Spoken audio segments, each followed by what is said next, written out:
तर पोट्टे हो, आपण आलतो गाणगापूरले. कसं आलतो ते मी मागच्या पार्टमध्ये टाकलेला आहे. तो पार्ट पाहिला नशीन तर नक्की पाहून घ्या. आणि ब्लॉग आवडत असतील तर फॉलो नक्की करजा. सकाळी उठलो, बॅगा काढल्या आणि निघालो आपली गाडी घेऊन दर्शनासाठी. मंदिराजवळ आलो तर मंदिराची एंट्रन्स पाहूनच मी तिथं 15-20 मिनिटं थांबलो. इकडे भाऊ काही म्हणा, साऊथचे मंदिर खूप पाहण्यात आहे. मग इथून अंदर गेलो. अंदर गेल्यानंतर इथं पण खूप मोठीच्या मोठी लाईन होती. मग लाईन मध्ये लागलो आणि 2-3 घंटांनी झालं आपलं दर्शन. दर्शन झाल्यानंतर मी बाहेर आलो. बाहेर आल्यानंतर मनात एकच टेन्शन होतं, आपली गाडी लावली होती नो पार्किंग मध्ये. पळत पळत आलो, गाडी पाहिले. थोड्या वेळानं गाडी दिसली, मनाला जरा तसल्ली वाटली. मग आता लागली होती भूक. साऊथ मध्ये आल्यावर डोसा तर भेटतेच. मग डोसा खाल्ला. एका डोशाने पोट नाही भरलं, दुसराही डोसा बोलावला. डोसा गिसा खाल्ला आणि निघालो आम्ही जायला आता घरी.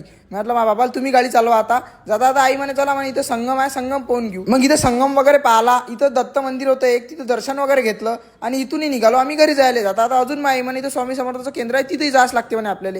मग गेलो बा, तिथं पाय वगैरे धुतले, स्वामीचे दर्शन अजून एक वेळा घेतले आणि इथून निघालो आम्ही आता गावाला जायला, म्हणजे डायरेक्ट आपल्या गावाला चौटले. मग जाता आता हे पायनॅपल दिसलं, हेही खाल्लं आणि मग तिथून डायरेक्ट आपली गाडी थांबवली भाऊ. डायरेक्ट मी चिखलीले मग चहा वगैरे घेतला, मस्त ब्रेड वगैरे खाल्ली त्यासोबत आणि निघालो आम्ही जायला. जाता आता मग शेगावहून जायचं होतं आपल्याला. मी आता शेगावला येऊन दर्शन नाही केलं गजानन महाराजचं. मग कायच केलं, मग गेलो बा इथं मस्त आरामात महाराजांचे दर्शन वगैरे झाले. दर्शन घेऊन बाहेर आलो. इथं कीर्तन पण चालू होतं. थोड्या वेळ कीर्तन वगैरे ऐकलं आणि तिथून आलो डायरेक्ट ज्ञानेश्वरीवर. इथं गाडी वगैरे लावली, अंदर गेल्यानंतर ऑर्डर वगैरे दिली आणि मस्त जेवण केलं. जेवण झाल्यानंतर आलो डायरेक्ट घरी. मग घरी आल्यानंतर आपली गाडी लावली मस्त पार्किंग मध्ये आणि आलो आपल्या रूम मध्ये आणि शांततेत झोपलो.